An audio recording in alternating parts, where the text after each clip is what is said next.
Let's start with Australia baseball. How big is the league? How many teams are there? Just walk us through the kind of league structure and the teams.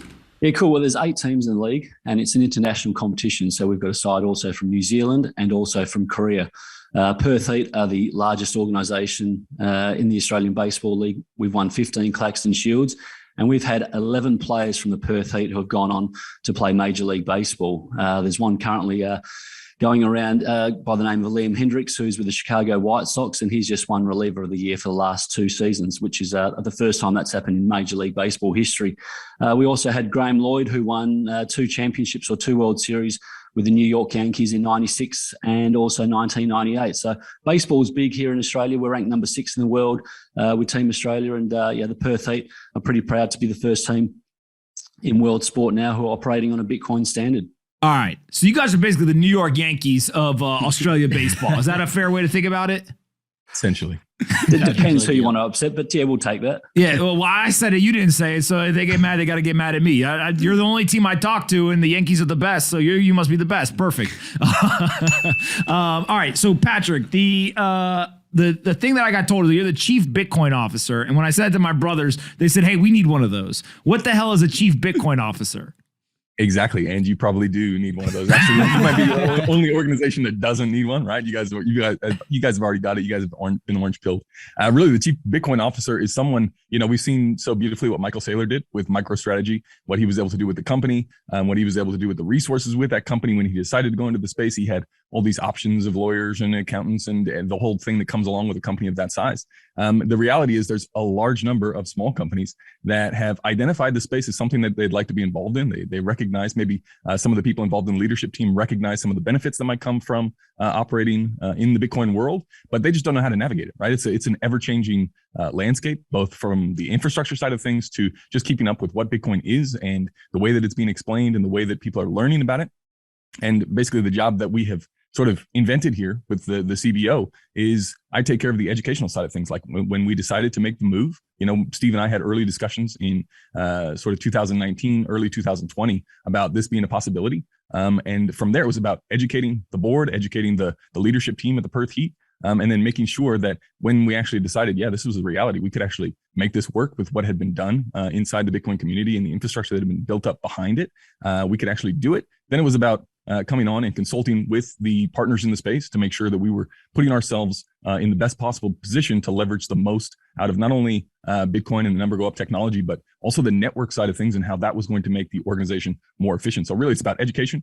And it's also about, can you orange pill somebody? If you can orange pill somebody and you're halfway decent at it, you're probably in line to be a CBO. Okay. So I want to talk about specifically what you guys have done. I talk all the time about Michael Saylor taking his balance sheets, plugging it into the Bitcoin network. The country of El Salvador is taking their entire country, they're plugging it into the Bitcoin network in a multitude of ways. What I apparently is happening here is you guys are taking a professional baseball team and you're plugging it into the Bitcoin network, which when people first hear that, they're like, that sounds insane. Like, who are these guys? Are they just like religious zealots, right? And they've got no clue what they're doing and they're like speculating, or do they actually have a plan behind it? So Steven, maybe talk a little bit about, from a tactical standpoint, what exactly are you guys doing along the lines of plugging the baseball team into the Bitcoin network? Yeah, we think the sports revolution has begun. And unlike other sports deals that we've seen in the crypto space, this is not a piecemeal announcement. Perth Heat are all in, and this is from the top down. So we'll now hodl Bitcoin on our balance sheet. We have Bitcoin payments for merchandise, tickets, and memberships. Our payments to players and staff are now in Bitcoin.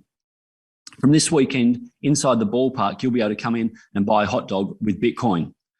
We could have easily gone for the cash and grab, sell fan tokens, EFTs, and made a stack of cash pretty quickly, but we'll just become another shitcoin.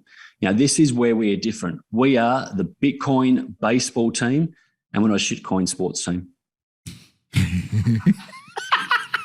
As an amazing, like literally we just didn't cut that. That was great. All right. And so when you think about this, what has been the hardest part for you guys? Is it convincing leadership to do it? Is it actually technically implementing the solutions needed to be able to process and kind of support this idea?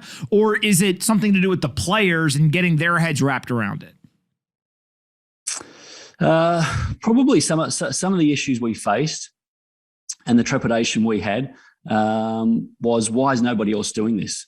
Why are we going to become the first team? And once we were able to overcome those hurdles, I guess the next question Patrick and I faced was, how are we now going to fund the team? Because by taking this position of the Bitcoin baseball team, how is mainstream media going to frame us? And was this going to upset members, fans, and even some of our commercial partners?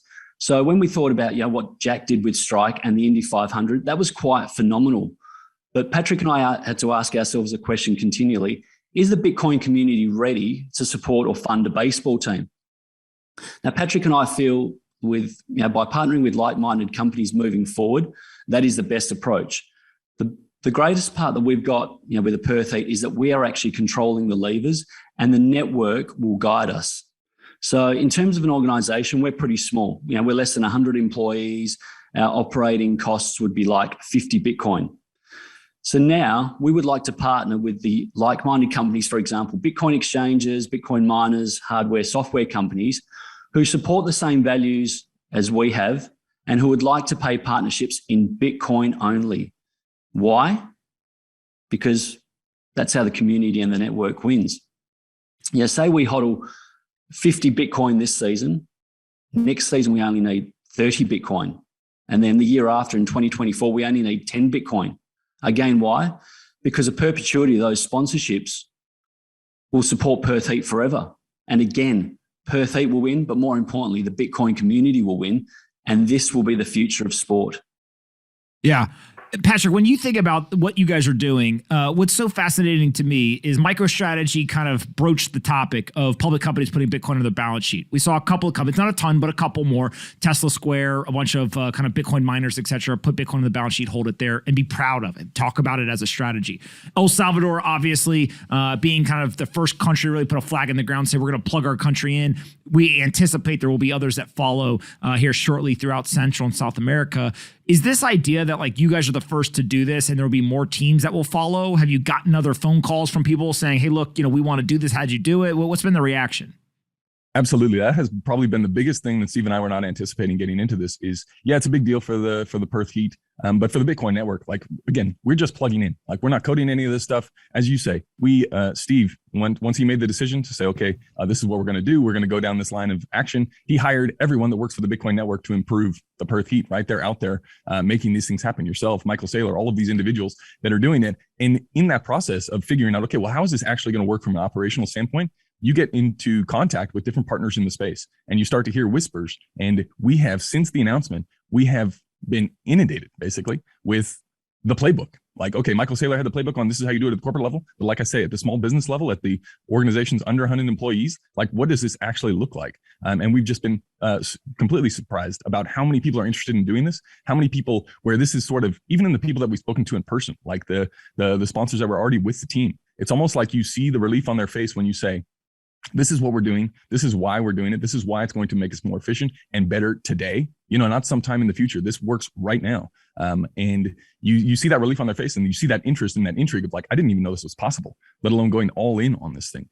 People hear certain things and the media frames Bitcoin still in a certain light. But it has been amazing to see just the tsunami of activity behind the scenes of people reaching out and going, okay, who did you partner with? How did you do it? Because the infrastructure is changing all the time where we could have gone our own. And we talked about this during, the lead up to the announcement. It's what were we going to do from an operational standpoint? Were we going to try and be a completely self-sovereign company where we did all of the back end, all of that kind of stuff? Or were we going to try and partner up with someone like an OpenNote or someone like that to be able to immediately jump on this, right? And get the benefits of being first and trying to lead the way. And ultimately we decided that would probably be the best course of action is to jump in, start by walking and then run as soon as we can. And you can do that from the front. We've seen lots and lots of just education on our own part since we started to see how far this has come and to see what works and what doesn't work and see the little trips. And already we are leaps and bounds ahead of anyone who is trying to come behind us. But we have been encouraged by the amount of responses of people that are interested in doing it, that have thought about doing it.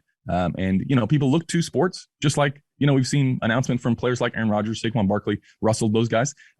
People look to sports for inspiration. They're used to looking up to athletes. They're used to looking to see what they're doing and taking inspiration from them. And hopefully we've been able to provide that at the Perth Heat. And I know from a fact. You're just looking at my sort of Twitter DMs. The people are interested in it, and they want to reach out and they want to know more. Not only is this cool, but do you hear what Patrick just said to me? He said, I work for them now. He said, yeah, you work for us now. Thank you. What questions you guys got for the beauty?